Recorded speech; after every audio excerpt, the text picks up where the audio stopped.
नगरी प्रयागराज अटाले हिंसा में 3 आरोपी को हाईकोर्ट से राहत मिली। असदुद्दीन ओवैसी की पार्टी एमआईएम के जिला अध्यक्ष और महामंत्री को मिली राहत। इलाहाबाद हाईकोर्ट से 3 बड़े आरोपियों के खिलाफ पीड़न कार्रवाई पर लगाई रोक। अगले आदेश तक पुलिस को इनकी गिरफ्तारी नहीं कर सकेगी। एमआईएम पार्टी के जिला अध्यक्ष मोहम्मद शाह आलम जीशान रहमानी पर उत्पीड़नात्मक कार्रवाई पर लगी रोक। सोशल एक्टिविस्ट खालिद उमर को भी मिली राहत। हाईकोर्ट ने जहां तीनों लोग को राहत दी है तो इस पूरे मामले पर अगली सुनवाई 16 तारीख को होगी और आगे अग्रिम जमानत भी मिल सकती है। बता दें, जस्टिस राजवीर सिंह की सिंगल बेंच के मामले में हुई सुनवाई।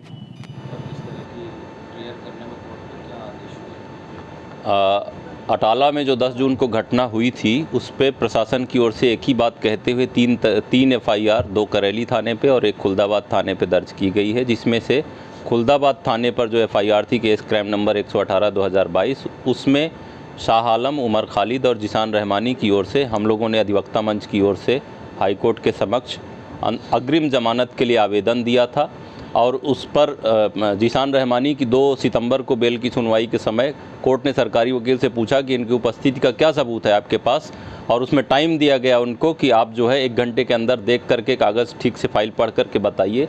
लेकिन सरकारी वकीलों की ओर से इस तरीके का कोई सबूत नहीं दिया जा सका जिससे इन लोगों की घटना स्थल पर उपस्थिति का कोई सबूत पेश किया जा सके। और हम लोगों की ओर से ये प्ली ली गई थी अपने एप्लीकेशन में कि उमर खालिद 9 जून 2022 से 12 जून 2022 तक आजमगढ़ में एक स्टूडेंट कॉन्फ्रेंस में थे।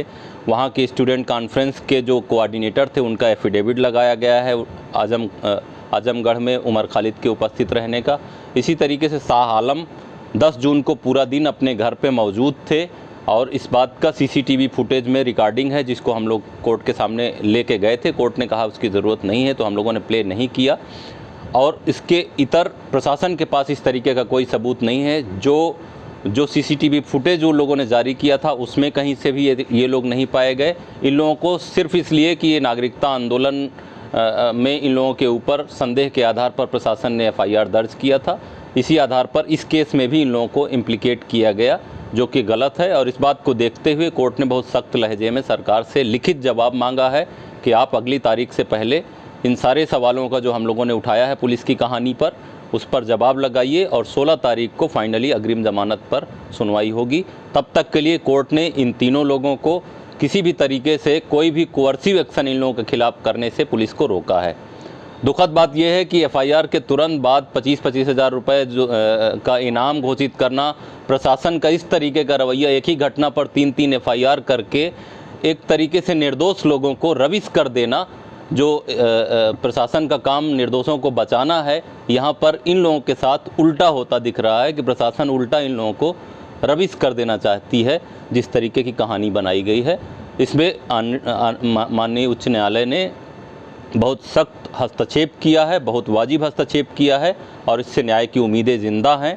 और हम लोग उम्मीद करते हैं कि 16 तारीख की सुनवाई पे इन लोगों को फाइनली अग्रिम जमानत दी जाएगी कोर्ट की ओर से। राजवेंद्र सिंह, संयोजक अधिवक्ता मंच इलाहाबाद।